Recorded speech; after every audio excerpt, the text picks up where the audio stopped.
5:59, so we could probably start the meeting.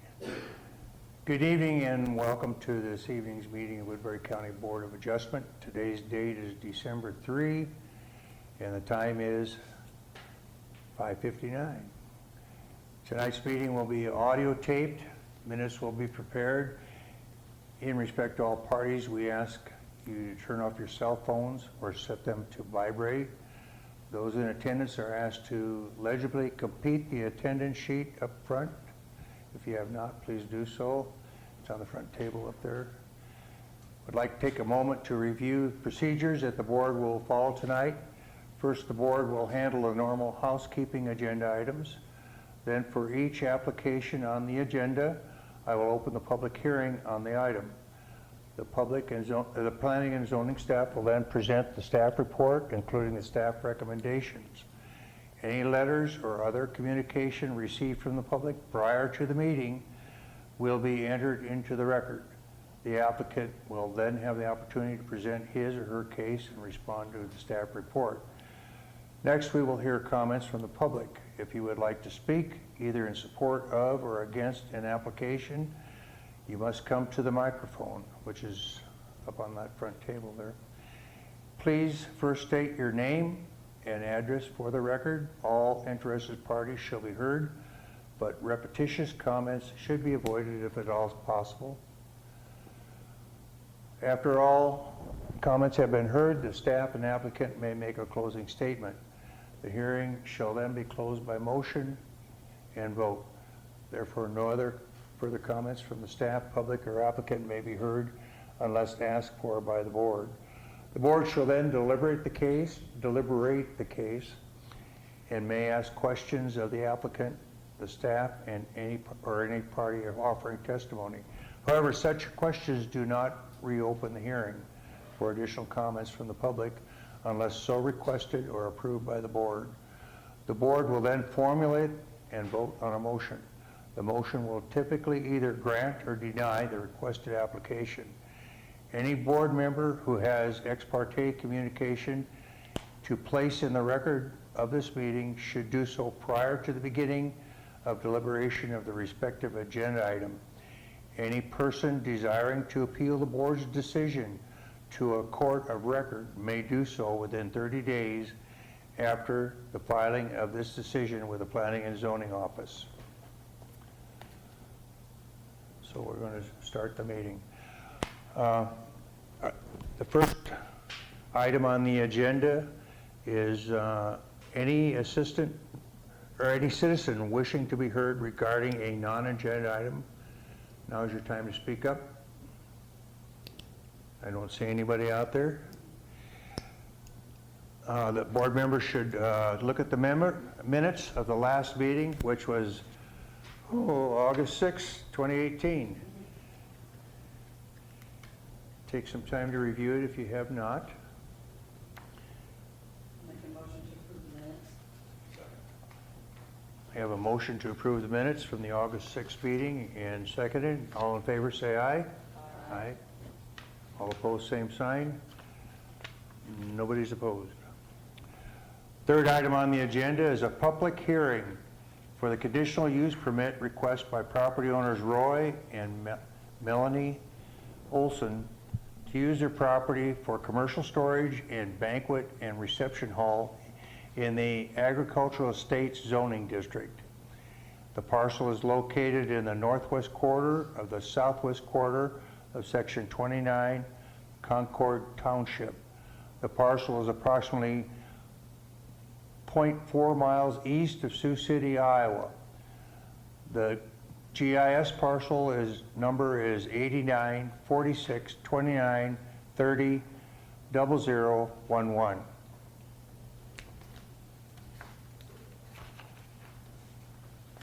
Good evening, Dan Priestley, zoning coordinator. Tonight's meeting with this Roy and Melanie Olson conditional use permit application is an extension that was tabled back on May 7th, 2018. And as you may recall, the original use was to look at using it as an event center as well as storage. And at that time, We established the fact that this building was built as an accessory structure on an individual parcel at the time, and at that meeting, the Board of Adjustment came to the conclusion to table this respective permit out of a series of concerns which we will look at addressing here. And basically, following that May 7th meeting, the applicants met with our office to look at the concepts of documenting their business as a farm business, to look at the parcel combination with the assessor's office, to present a business plan and a parking plan, to confirm their bread and breakfast or hotel status, and to go through a series of the required licenses that would be required at the state and county level, including well and septic status, as well as occupancy and signage. As you will see within the packets, the items such as documentation of a farm business were addressed, and we received word on Monday, September 3rd, or we received information that a harvest existed where they would harvest 50 cases or 600 bottles of wine, which plays a major role in terms of the assessment through the assessor's office.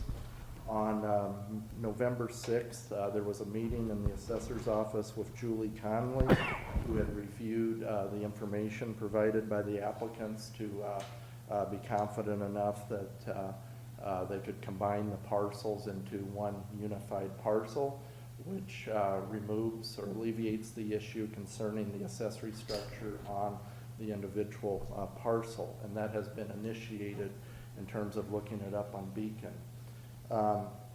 Page 9 of your packet includes information where the applicants gave us a greater detail in terms of how the property would be used in way of their business plan. And you'll see a series of events, including wine tastings, social gatherings, bridal showers, etc., are listed there with time periods and time frames showing activity. With that, a parking plan was also presented, which is available on page 12. The county engineer spent some time reviewing the parking plan, and you will see where he mentioned the number of spaces available, which he felt was adequate in terms of servicing the number of people on the property. He did express concerns about any type of parking that would be on Buchanan Avenue, and did make the suggestion to, of course, prohibit that in the possible activities on this facility. Another concepts that were addressed were kind of the discussions about the bed and breakfast, as well as the appropriate licenses. We worked very close with Siouxland District Health and the DNR's office in terms of trying to develop an understanding of where they were in terms of the permitting for these respective issues. And you will see kind of by the dates that it did take a good part of the month since May to come to the final conclusions on many of these respective licenses, including going for the hotel license as well as the food licensing. And the information is available there on page 14. And what we tried to do, because of this being a tabled function, is to give the board a greater understanding in terms of the interactions that existed there. So much of what you read in there you'll see is kind of midstream till there was a bit of a conclusion made by many of the inspectors, including Tom Miller of Siouxland District Health. You'll see Monday, November 26th, quite recently, Tom Miller said that there was an inspection and everything appeared fine from the Siouxland District Health in terms of the food and hotel licensing. Now the DNR was briefed in terms of the business plan, the parking plan, the activity that is expected on the lot. That is important to understand the designation of a public versus private well system. And at the time, they were asked to review that and see where they would fall in terms of the public versus private well. And that all comes down to the level of activity based on the property. So a period of so many days, 26 plus days of 50 or more people on the property, they would have to, the burden would be on the applicants to work with the DNR to convert that over to a public well. But as it stands at this moment, the DNR is seeing that as a private well. And the information on that would be around page 20 on your respective packet. And Julie Sievers of the DNR helped us with that information. Tom Miller with Siouxland District Health also provided information about the well testing. So you'll see that they had a private well test, which was recognized by their organization on page 22 of your respective packet. Now, in terms of occupancy, the applicants were tasked to go locate and calculate that number for us. Just a little bit of a background on calculating that occupancy. Woodbury County unincorporated does not have building codes, and so that puts us in a situation to defer the state on those numbers. And so we reached out to the state fire marshal's office to develop a greater understanding, and we found out, of course, that they would point out the local fire department within the area. So we did have some interaction with Lawton there in terms of trying to assist the applicant to get a greater understanding of where to calculate that respective occupancy number. So we kind of were in a situation where we were checking kind of on both ends and found that the best solution would be to go to a private solution, private engineer for the applicant to provide a occupancy number there. And on their report at this point, they had mentioned 96 there. Now, in terms of the first go around and reaching out to the different agencies as well, I should mention as well, we have not received any additional neighbor input from the original packet. And of course, the stakeholders that did offer comments on this would be County Engineer Nara, as well as reaching out to the State Fire Marshal's office was the other interaction where they of course have interest in subsequent fire inspections as well following this meeting. The next thing that was addressed with the applicants was signage, and of course pending the Board of Adjustments decision, the applicants can definitely work with our office in terms of that. Now, beginning on page 27 of your packet, you will see the criteria, which is used directly from the ordinance. So where it says criteria 1, criteria 2, those phrases are directly enumerated there from the ordinance, which is used to assess the decision-making based on the situation.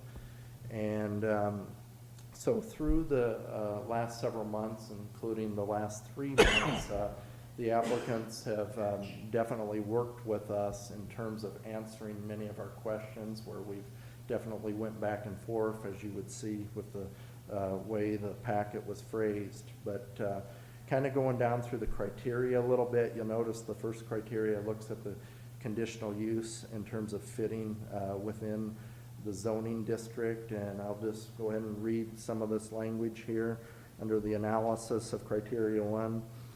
The proposed conditional use of storage, a banquet and reception hall, and exhibition and meeting areas are not allowed, or conditional uses in the district. The use of a winery is an agricultural activity and is an allowed use in the agricultural estate zoning district. The vineyard has been determined to be assessed by, of course, the assessor as an agricultural activity. The applicants have indicated to us that they will be filing a Schedule F for the tax year, and which will place them in the agricultural exempt category. The purpose and intent, of course, of this district, we have some language there, is to provide limited increase in acreage development and some controlled expansion of residential uses, et cetera. The criteria 2 talks about the harmony and general purpose and intent of the ordinance, and the analysis basically is the issuance of the conditional use permit will provide the applicants relief from the requirements of the zoning ordinance, and reasonable conditions can always be set, determined by the Board of Adjustment that considers all the important stakeholders.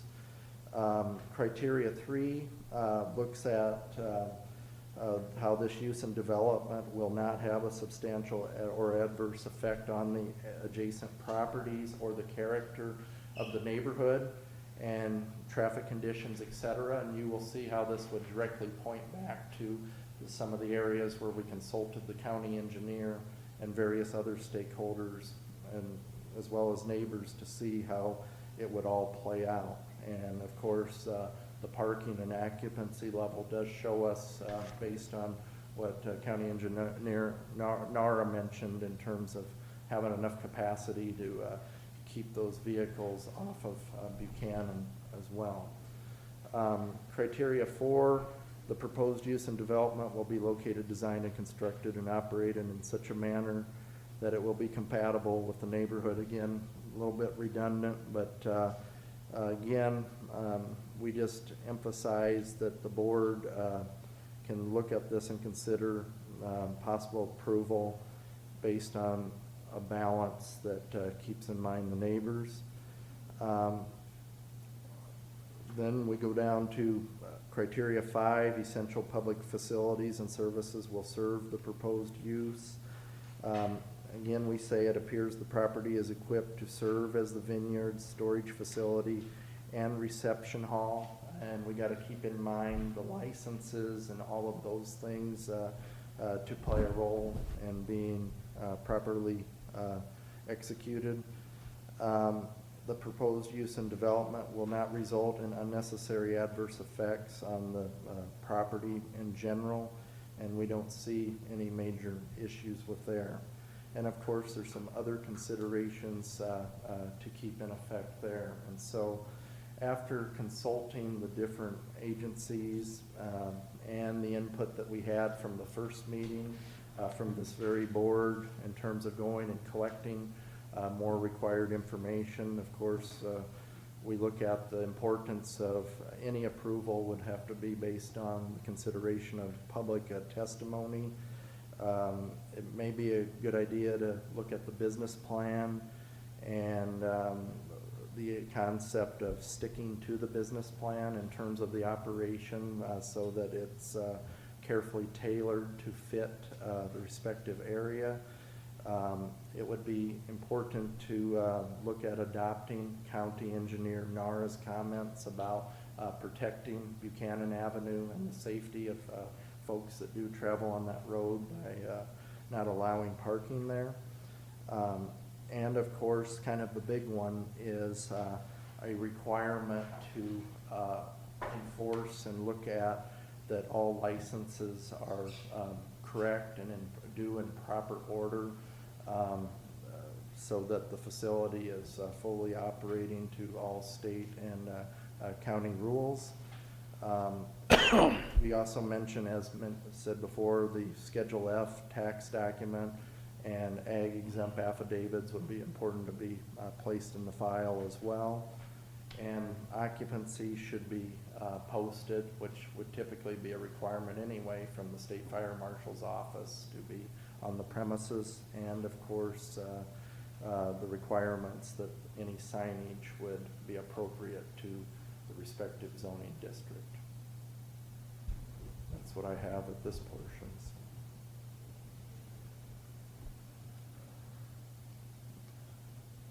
Just need to comment on the first sentence of the analysis on criteria 1. Okay. The proposed conditional use of storage or banquet reception hall and exhibition meeting areas are not allowed for conditional uses for agricultural exempt zoning districts, being the winery, makes the farm.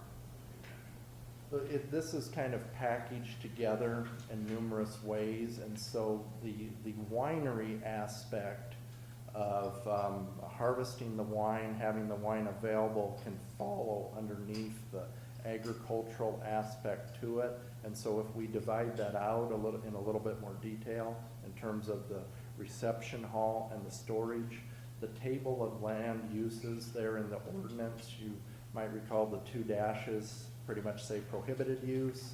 The C refers to a conditional use within the zoning district, and A would be basically accessory use. And so it's important that any citizen has the right to petition for a conditional use permit under consideration of this board, even if the dashes say prohibited use, in conjunction with providing the respective citizen the relief from the ordinance. And so those are kind of used as guides to help us make the determination on whether those additional activities can occur. But definitely, to go back to the direct premise of your question, the agricultural aspect would be covered in terms of the winery aspect. And one other question I had, earlier, were there any comments from neighbors? We have not received any additional information beyond the May 7th packet this time. There was only one, and she was worried about whether it would change the zoning of a neighborhood and if they would be annexed by the city as a result of it. So it was, yeah.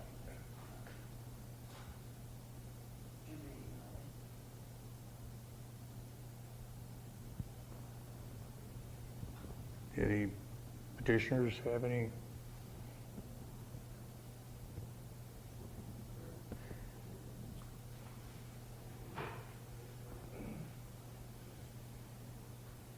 Melanie Olson, 1473 Buchanan Avenue, and I want to acknowledge that Dan and David have both helped us immensely through this process and have helped us get the information that you needed to help you make a decision. Of course, we hope that you'll decide in our favor, but we also are very respectful of the process and appreciate your time that you've taken. So. Are there anything about the criteria that you are concerned about? I guess what I want you to understand is that even though like our occupancy were approved for 96 people, that's not our intention. Our intention is that our maximum is 80, but we really want to market to 10, 20, 40, 60. That's really where we see our niche, is the smaller groups. So even though we have the capability, that's not our intention. And also, as far as parking on Buchanan Avenue, if you've been there, it's not intuitive to park there and then go to this building. It's just not. Yeah, yeah. So, and I know Mark Nara, what I understood part of him saying was that if obviously that's an issue if people would park there. I think you had mentioned that he could put no parking signs there or something, but we don't see that as something that would really be happening or be an issue. But of course, if it was, we would ask people to move immediately. But yeah. You have signage then to direct people to your parking, the gravel parking? We will, yeah. And then I just had another question about the original application, where the purpose of it was for storage building. Could you refresh our memory about how that evolved into what it is today? The building, it's always been going to be storage, and then as we built it, then we have this beautiful property we have the building, and then there was land, and then there was a pond, or is a pond, and it's like, as you look at it, we've always considered planting a vineyard, and so that's how it evolved. And it's like, let's plant this is the perfect spot for a vineyard. Then you could look over from this building to the vineyard to the pond. The storage, I guess we always planned for that to be storage and something that we could rent out. We honestly never thought that we would need a permit to do that, but we're glad to know that because we know people in the rural area do that.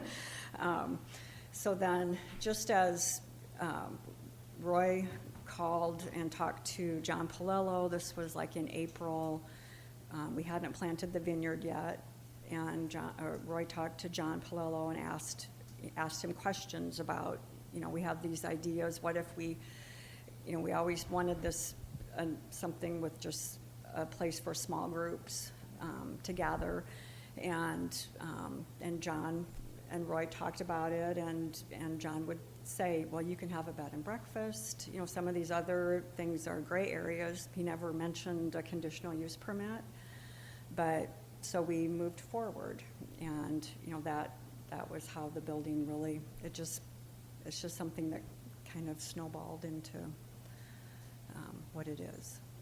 You're still going to use that for storage, though, like Yes. maybe Well, somebody wants to store a car or something yeah, like that? Yes, yeah. Right now, we're using it really all for our ag, all of our grape, has our grape bins, and there's seven. No. And we have neighbors that, actually, we have neighbors that want to rent space, we have neighbors that want to stay in the bed and breakfast, we have neighbors that want to have bridal showers, and, they're very supportive of us, so. Have you moved into the bed and breakfast part then, or we have an active bed and breakfast? Nothing's active, we're ready, we're licensed, and we haven't done anything as far as Okay. actual business, no. That has some repercussions, does it not, Dan, on the well would probably have to be a public well, no? If you have a bed and breakfast and the food, there's criteria that, Not the size that they're looking at. I think it was determined that it falls to the private well. Right, and we've indicated too that if, when Roy talked to the DNR lady, and then I talked to Michelle at the public health office too, that, I'm going to have a calendar keeping, track of how many people are there, and, we fully understand that once we meet that number, then, They require a ledger, or is that just something no. you have a number where you stay in the private well? Mm-hmm. the septic system would be, is that going to have to be upgraded as well? Or- We have a new septic in. It's all been redone? Oh, yeah. Or you- It's a brand new system Okay. that will, All right. yeah, more than handle what we Okay. have, or would have. The proposed occupancy that you're saying is 80, does that have to be posted, Dan, or should it be posted or- Occupancy should be posted. If- on your but I think- facility? Yeah. Okay. I don't have, does anybody else have any questions out there? I guess I would just note that, what you had mentioned with bed and breakfast, the state is classifying their 2 bedrooms in this building as an actual hotel. So they've actually been held to a stronger criteria than what would have normally been if it was just under the roof of where The they're. cut line for that is whether you live in it yourself. Yeah, And yeah. Do you I mean, still gonna plan on having a room in your home? Oh, you scrap that? Yeah. That was what we had back in May. Yeah, right, yeah.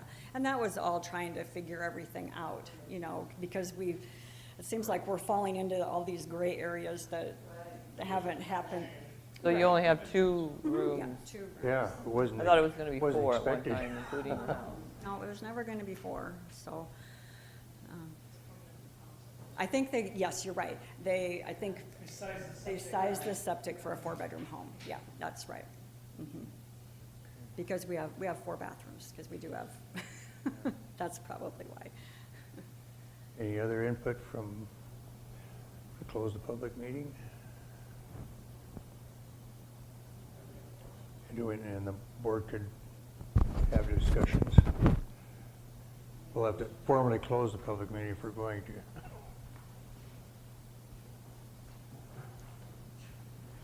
You raise your eyebrows, what do you think, Dan? Well, again, we can't emphasize enough on a project as ambitious as this is. There's been so many facets that I think have brought a challenge to all of us in terms of Learned a lot. to the well system, the septic system. And one of the challenges we ran into, of course, is when you're in unincorporated Woodbury County, and the various other counties share the idea that you have to meet various regulations and guidelines. And so that's definitely something that will be important to always put into any type of a conditional use permit. And things we haven't touched on enough is even the fire codes, et cetera. It'd be important for applicants to follow the state marshal's rules there as well. The hotel portion of it, those guidelines are set by the state. Um, Some of the fire marshal stuff. There's a couple facets to that. The designations that you see there with Siouxland District Health play a big role there, but the state fire marshal has their own designation based on occupancy limit as well in terms of fire suppression. Right. And it's just key that based on the bedrooms there, based on the building having the area of congregation, that they follow the fire codes as well. If an approval was to be recommended, the standard kind of boilerplate language that we use, that all of these Yeah. criteria have to be met prior to use as a condition of conditional use. Is that adequate? Yeah, my understanding is, and I know you worked on one of them before I came, where you issued a conditional use permit with the expectation that the applicants provide the Office of Community and Economic Development all appropriate materials that support it. Anthony, I think that was it. So based on that, I think that's been at least a precedent, but I would even have to consult you a bit in terms of how that was put together in the past. But there are situations when we go back and look at the whole purpose of a conditional use permit is to stay tailored to the voice of the ordinance in a sense. And so if we stay tailored to the voice of the ordinance, it's very understanding that there are a lot of other stakeholder agencies around. And so it's our job to coordinate and see, of course, that the ordinance is met, the requirements of the ordinance are met, and also that, yes, liability would fall on the applicants, of course, to know that they're in guidance, in good standing with the state and their requirements, as well as with the county. And it's just key to make those things clear.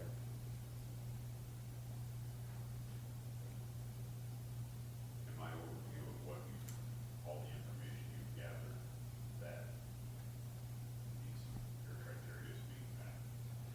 Yeah, and That you guys had the economic development plan and zoning. in terms of addressing these things, the homework assignment we were given on May 7th was to go back and really clear up and present a plan how to move ahead forward. And again, this is kind of an example now for us to base some things on as well when we have a multifaceted conditional use permit. This isn't entirely clean cut. It's laying each area up against and seeing how that it will best fit with allowing this in that respective zoning district. And that's why that criteria is so key to following true with the ordinance.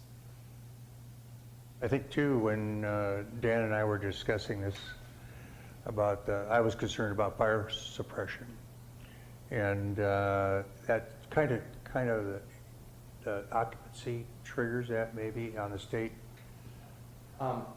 In terms of occupancy, the state fire marshal's office, again, we would oftentimes think just on the surface without any research. If you're in incorporated areas, you can pretty much rely on city services, city fire department to come in, help you with the number, see that you meet requirements and sort of guide you. And I would have to say that because of being in the unincorporated area, it was a little bit of a challenge, I'd say, for the applicants to be told to go here, then go back there, and we kind of ran into that a bit. But in terms of suppression, the state fire marshal's office looks very carefully at the zoning district in terms of how it's used. They're on an agricultural estates parcel. They are interested in agricultural exempt, but when anytime you have people enter on the premises of a property in a type of a business transaction, you're having a business endeavor take place on an agricultural estate. So the approval of this very conditional use permit, what it does is it makes that a commercial zone, because you're having folks come in, use the property, sleep overnight there, et cetera. And so the magic number in terms of occupancy is 99. And the state fire marshal uses the international business code, or the international code, building code, to make much of those determinations. And so what we run into is, for example, the activity there of having a reception hall will fully meet a 99 or a 96 on how they operate.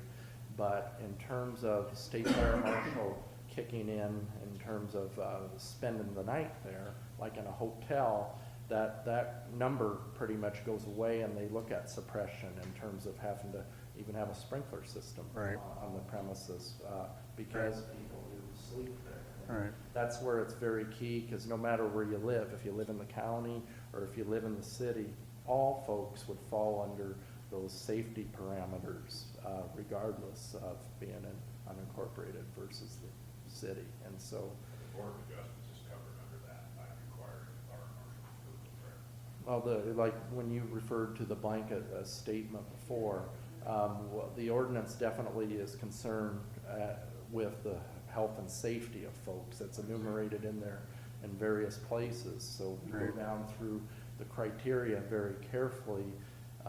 That type of statement on just having expectations that all requirements, all laws, all rules, regulations are followed, that's a criteria that I know the board has used in the past in terms of having the submission of. The thing is, nobody's, if you build a building and you're gonna use it for something and you're not aware of that, you're in the county, we don't have a building code and blah, blah. So it becomes an issue. And if you had an architect or somebody design it, they would know this. If you just build it yourself and do it yourself and you're converting another building or something like that, you may or may not know. Chances are you probably won't know. You think you can do certain things, and it could very well be wrong, because those state ordinances will kick in whether you like it or not. Why, like having the building permit be inaccurate for the situation, would have been very helpful in this situation, When you get public Because coming it's into a building, for a it changes the whole $40,000 building, picture. and that is not what it Yeah, turned out to be at all. yeah, That Yeah. would be a trigger right there. yeah. And that goes Doing back to what something Dan said. It was a very- real learning experience and some of the things that are going on now, like your project, there's more of them coming up. There's one just north of Plymouth County that was built a couple, 3 years ago. And it's just a learning experience for the counties, the rural counties. And I might mention, I contacted the zoning administrator up in Plymouth just to get some idea about that respective project, and I asked him, how did your Board of Adjustment approach the whole approval of that conditional use permit? And they basically indicated that they just stayed very close to the letter of the ordinance. Yeah. But it makes a difference of the building, there's certain ingress, egress areas that have to, people have to have a way to exit the building in case of an emergency or something like that. So there's things that if Joe the builder comes out and just builds you something, it may not be right. You can, especially when you've got public use involved. Are we done with the public part of the? Make a motion to close the public hearing. Have a motion. We have a motion and a second on the table to close the public hearing. And all in favor say aye. All opposed, same sign. So any comments from the board members or anything that you feel unresolved or need to have more information about, feel comfortable with the. Myself, I'll say that I think it's a pretty good project, and it looks like you folks cut a broad path for the county, so thank you for the grief you went through. I can do it for somebody else, but I can do it. Yeah, well, you know, sometimes, somebody's got to be first. You know,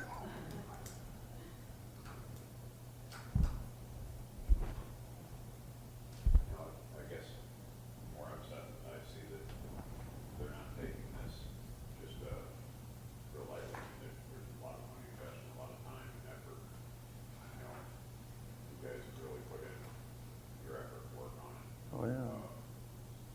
I don't see any one thing that makes me stand out and say that this can't happen. I mean, the criteria has been met that we're asking for, that the planning and zoning asked for, and stuff that's not there yet will be met. Right. I guess I'm looking for some opposition. I don't see it. The expectation is that if something happens, and you have to do something to follow through, you will. Yeah, you jumped over every hurdle, so made that strong effort, you know. That includes the county engineer and the parking and everything, you know. Anybody who would care to make a motion to? The storage part of those, like I say, that still fits everything that we need. Yeah, Okay. it's part of it. It falls under the agricultural part of it, once that agricultural The storage, designation is made, it makes it a lot broader, the storage would be actually part of this conditional use. and I don't have problems. For outside, for rental to outside people, that's part of the conditional use. If it's their own personal thing, that's covered under ag. Is that correct? Part shouldn't be an obstacle then, and whether it's called bed and breakfast or the hotel that you were considering, that shouldn't be an obstacle. Meeting the requirements and everything, there shouldn't be an issue. And the parcels are gonna be joined, it's gonna be agricultural. That's good. So the vineyard, the wine, I don't see being an obstacle. Yeah, and that's, it's, Was there a liquor license that has to be obtained later on or something like that? Yeah, I think I saw that, but. And that's one question I was gonna ask, just, it doesn't have anything to do with this, it's a business practice. A lot of wineries, they do their own wine, it's a real small portion of the wine that they serve. You bring in a lot of outside, or some outside vendors, or is that something that's just gonna be your wine, just a bar? We're having Soldier Creek Winery in Fort Dodge make our wine, so we also are having some of their wine available. Yeah, because that's probably more of that additional product available, because, Right. you know, even though that's a lot of wine, you can go through that pretty quick, you know, so we're out of ours. Okay, so you have alternate products. 600 bottles, that's a lot of wine. I can tell you about how many trash cans are filled. Have a motion? We're missing any other points that we need to? Do we have anything other than these listed items to consider, or we just got everything covered here? What's the, I think so. Dave, do you have anything? I haven't heard you. No, I think what Dan has in the packet here in terms of basing, the board's determination is pretty clear. I think that the applicants have done a very good job of, meeting with all these other agencies and having very thorough discussions and on-site inspections. And, I don't foresee this being something that's gonna slip past someone's radar at this point. I think every agency that's been involved, will be involved to see it completely through. We didn't receive any outcry from the neighborhood, objecting to it. And, I think with the recommendations, in there as far as the parking and, sticking to the business plan,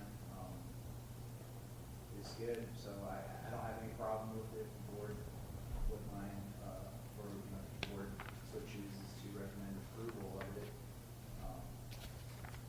should be an asset, you know, once they get up and running, I think it would be a nice. Economically, it helps. Yeah, I think it's a nice Hopefully you asset guys to the don't county to close have. that pretty quick. First vineyard in the county, it's pretty neat.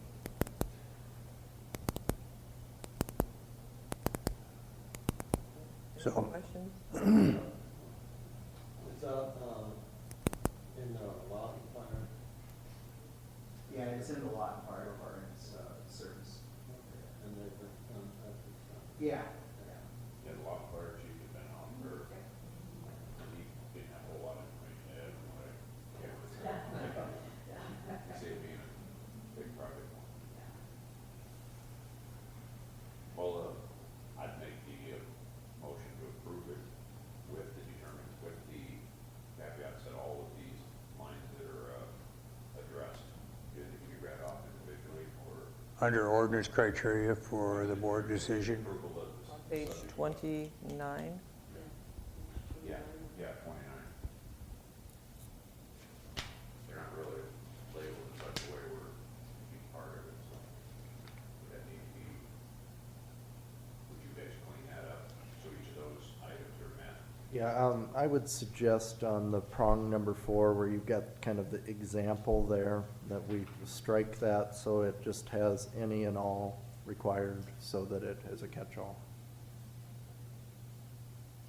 So I'll throw this out as an approval that these items are met with, in code language, you guys see fit. I think we could delete approval of. Yeah, the top one there, because that just goes without saying. Without that, That's fine.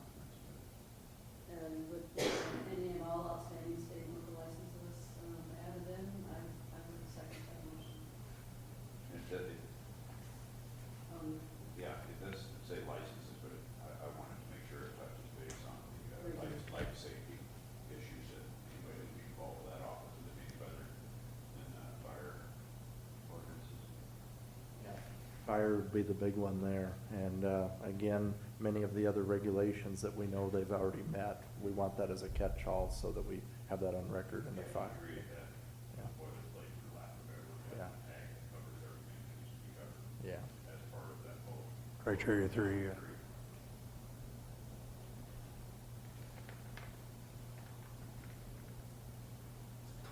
And then that parking, mentioned that being like So summarize that, so. yeah, with all the work that you've done. We've got it up here. Yeah, it's, to start with what County Engineer Nara had stated, it's important that the vehicles stay off of Buchanan Avenue for the safety, that they be contained on the property. Give them some language. Yeah. So the full motion. Yeah. Yeah. Okay, let's see. You can include the proper wording on there, I have Okay. trust. Okay. The word's gonna be concise Yeah. and to the point. Yeah. We can use that language, put language together that is a motion that approves the conditional use permits subject to the following, and refer to the any and all state and local licenses be met, requirements of the county engineer be met. With regard to parking. Signage requirement, so what we'd like to do is kind of take the prongs under that determination and. That's not too broad to make a motion to the meeting. What he said. Were you done, Dan? Were you done? Sure. Okay. So we've got a motion. Second it? All in favor of the motion? Aye. All same. Anybody negative? No, same sign. That kind of phase for you guys. Yep. Approval, Much work you guys have gone through so far. yes. And to be clear, as you know, there will be a resolution that will be put together that will recognize those aspects, and of course, the chairperson will sign that, and that's when it'll be executed. Welcome. Thanks for all that hard work. Good luck in your endeavor.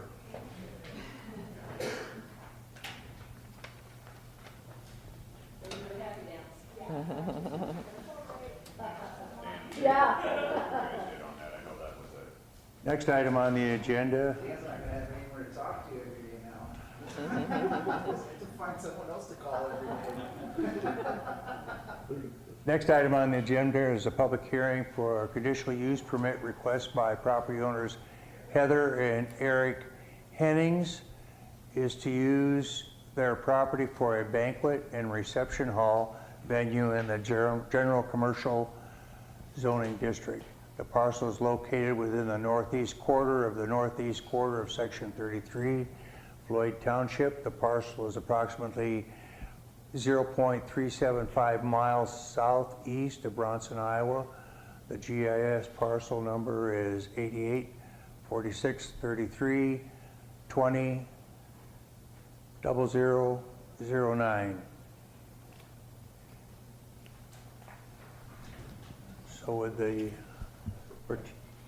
Okay, just some background on this. This is also a conditional use permit for a reception hall event center, and this one is located in the general commercial zoning district. And I want to clear something up. If you did any research and looked at Beacon, you will see that this pops up as an agricultural district. And so within your packet, we have included a resolution that was executed by the Board of Supervisors that rezoned this several years back to the general commercial zoning district, which allows us to consider this as a conditional use within this zoning district. And not to get too far ahead, this meets that first criteria in terms of the C being part of that general commercial district. Now, basically, the applicants wish to use the facility for a reception and event center. They plan on using the space to rent, to hold wedding receptions, dances, graduation parties, conference-style meetings, etc. And kind of following a similar precedent, you'll notice in your packet that, of course, they responded to the required information under their conditional use permit application, but they did provide a business plan that kind of gives you a greater sense on how they plan to use the property. That begins on page 38 and offers some details up from economics to market trends within the respective region there. And so with that said, you'll go to page 49 and you'll see that they are actively looking into the licensing, pursuing the licensing very upfront. In our initial meetings, they are made aware and are very clear of what the requirements are. And so we're working with them to see that all of those items of interest will be acquired. Their parking plan is also presented there, the statistics on page 49. You will see that a parking plan, parking illustration was drawn up to kind of give you a sense of the usage on the property on page 50. And they did provide an occupancy load determination provided by Absolute Inspection Services. Dave Christensen, who's with us tonight in the audience, provided the numbers there. Also, for the record, the neighbors have been all notified. Their names are enumerated on page 58. Each were given the letter notified of tonight's public hearing. Also, neighbor responses, we have not received any. Agency responses, we have not received any responses from the agencies as pointed out on page 60.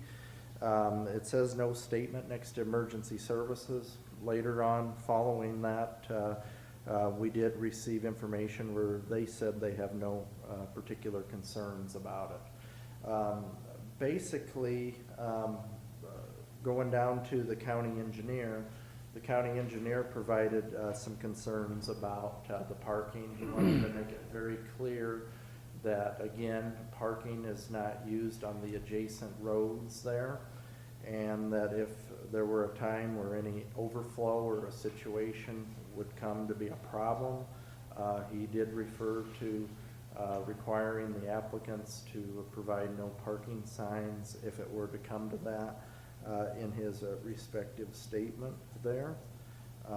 His information there is very helpful, and part of the staff recommendation would be to, of course, adopt the county engineer's message, not to get too far ahead. Also, as you will see on page 61, the DNR, of course, would be involved in this. Julie Severs had mentioned that this will be a public water supply and regulated by the DNR. And again, Siouxland District Health, Ivy Bremer, has provided a statement there from their perspective in terms of these respective items, in terms of inspections. You'll see page 62 has their application and permit number there for the private well system. And so we did provide you supplemental information there as well from the DNR.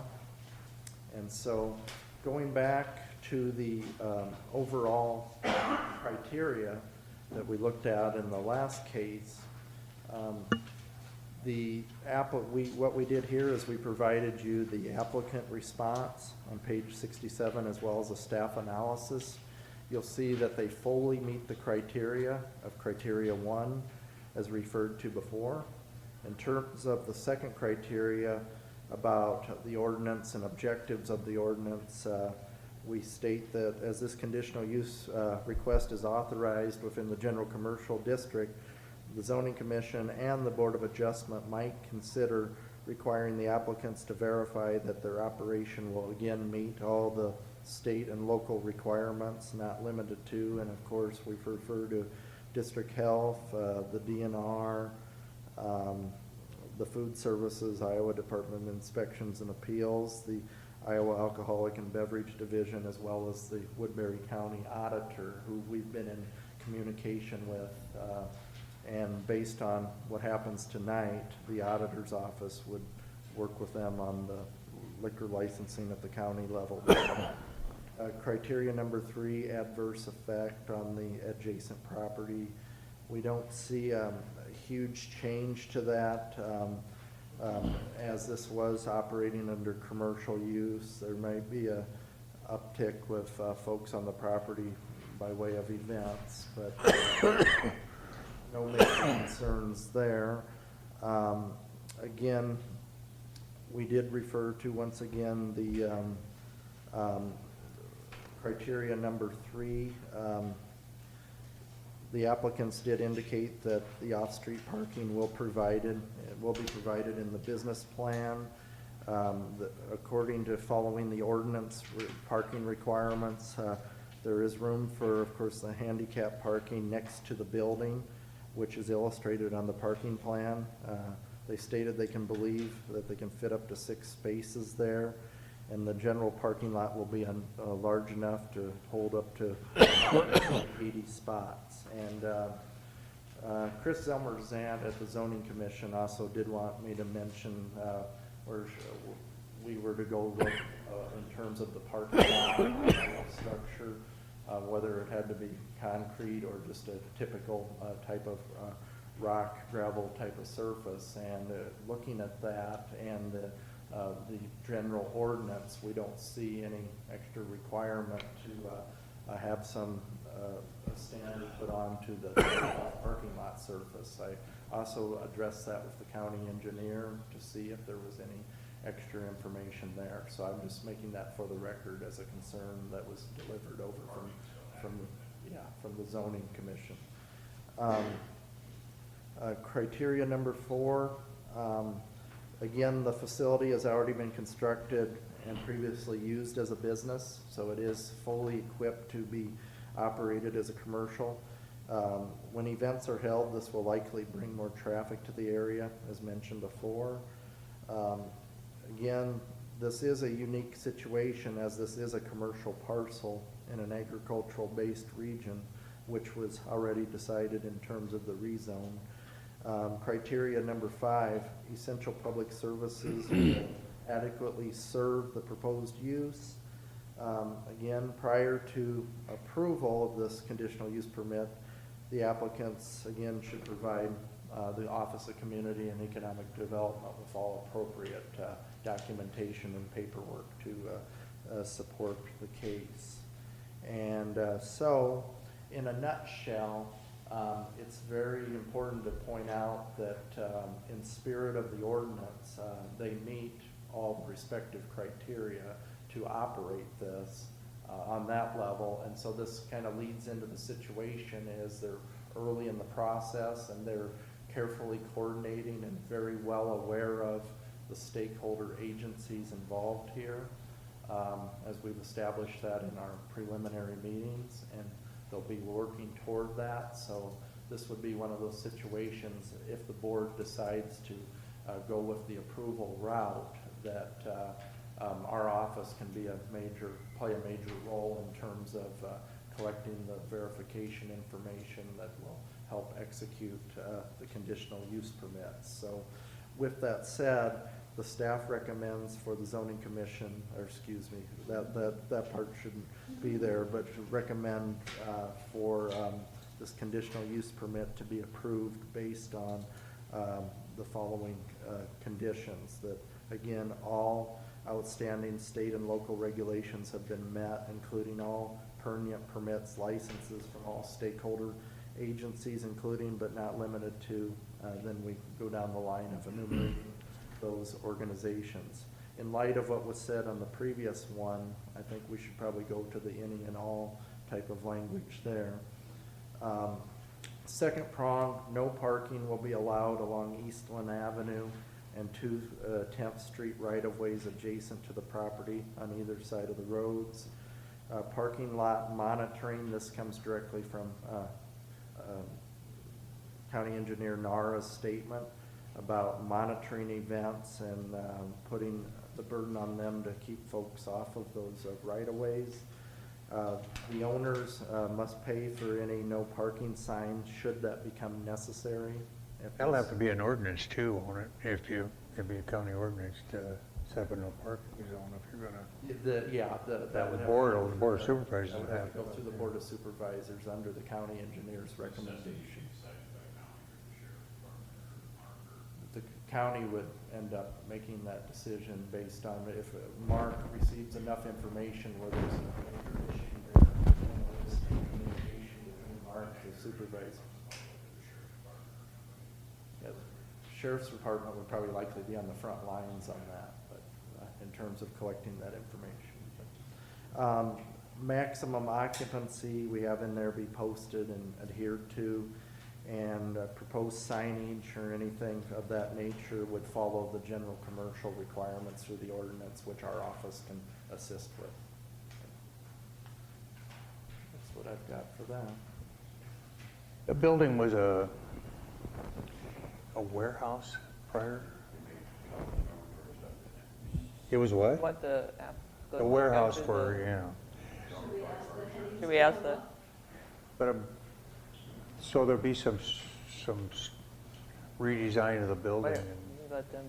Well, I'm Eric Hennings, this is Heather Hennings. I bought the property in 2008, and at that point, we went through, the building was already there, and we moved College Products from a gravel road out in the county to this building on a paved road. And that was when it was all changed up and whatnot, and we built out the building that was already existing. So, since that time, we've outgrown that, and we bought the old Sioux Tractor plant, and I started another company over there, Interstate Powder Coatings. This building's been sitting there for about a year and a half empty. In that time, my dad kind of takes care of the maintenance out there, keeping the yard mowed, and during the summer was when we had some semi-trailers out there with some product in it. And someone actually broke into one of the trailers and was stealing stuff. So it's like, okay, we need to do something. It's been sitting here too long. It's time to do something with the property. The building's in great shape. I mean, it's like Class A office space on the north half. The south half is 5,000 square feet of warehouse. Really all we're doing in the shop warehouse part is taking out the basketball hoop because we had a half-court basketball hoop in there. And it was all, I mean, it was super nice for warehouse, but we're gonna actually sheet rock and put more windows in like we have on the north side. So once we're done, it's actually just finishing out the shop into a reception hall. We'll take out the overhead doors and put in more windows and whatnot. So it'll be a nicer setup than what, I don't know what you have for pictures there, but it'll be a nicer setup. So really, as far as the building, we're not really changing much with it other than equipment to use. We have for sale for a year and a half, but it's kind of doesn't really fit the market for what I did to it. We built it out, I never planned on leaving. But would it have to meet the criteria for a public use building as far as the building code goes? And This is Dave Christian. I mean, Hey, it Christensen, I don't know if Forest Road in, yeah, it should. have to meet the state building code Yeah. criteria for public use. Okay. And Dave's with Aswood Inspection Services, who he basically knows all the codes, he enforces the codes. I don't know about knowing all of them. Well, I'm the zoning administrator and code enforcement for a number of small towns around the area. I take care of Salix, Sloan, Ottawa, Mobile, Pearson, Correctionville, Holstein, and Marcus right now. So it's easier for them to hire me on a part-time basis than to get a full-time inspector. So.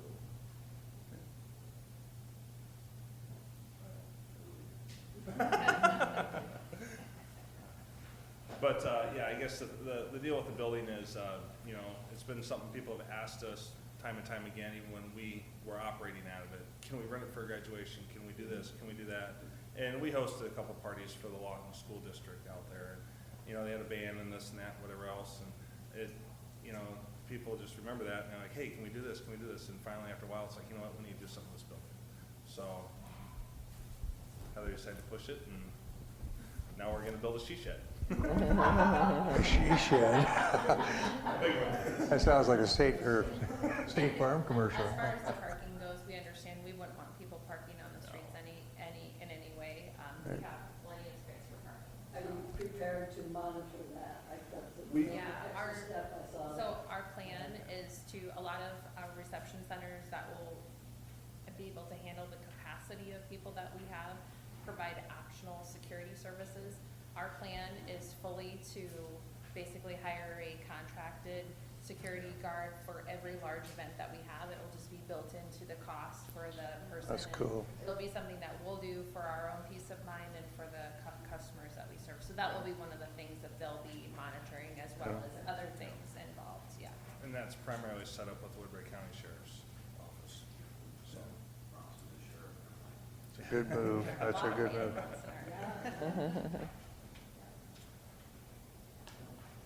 Any other comments or? You have a nice presentation. You have a nice presentation of all your business plan. is It's- amazing. Yeah, that's very good. Yeah. Appreciate well done. The thoroughness. Thank you. You must have been coached about the problem that we just went through, huh?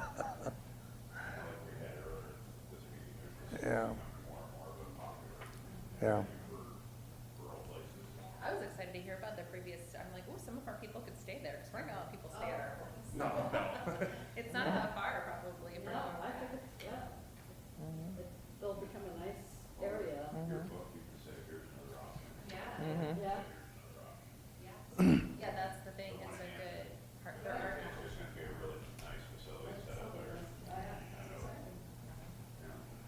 That's a big, there's a market for it too. My wife managed a prayer center in our church, and they were looking for places all over, and the city convention center was sky high for cost and everything, and I see more of those coming. Good use of your property. We're gonna start off by managing it ourselves, and then if we get the reservations to, lead us to maybe hiring a full-time manager, then we'll do that. That's kind of the plan. Any other things, any other questions for them, or? Anything you feel you need to tell us that you haven't? Well, if we invite you. That's a loaded question. Everybody. But it's like an ad question. That's a complicated process, there's no doubt about it. Should we close the public hearing then? And, yes. Did y'all, everybody get their name in here and, you know, the name and address? Okay. Any comments from the board members? I'll make a motion to close the public hearing. Have a motion to close the public hearing. All in favor say aye. All same sign. Nay. That's 100% aye, by the way. Okay, any comments from the board members? A little more straightforward than your first one. Yeah, they're not begging for forgiveness. Well, the motion that's on the board is pretty much, or on the table, is going to be pretty much the same motion that we had for the other. That's approval of the permit with the basis that they meet all state, local, state, and applicable codes associated with the use of the building. That's not phrased very well, but polish it up a little bit. Is everybody okay with that? I'm willing to make a motion that we approve this conditional use permit with the included staff recommended criteria.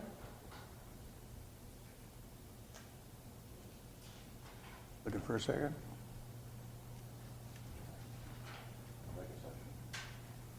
Second?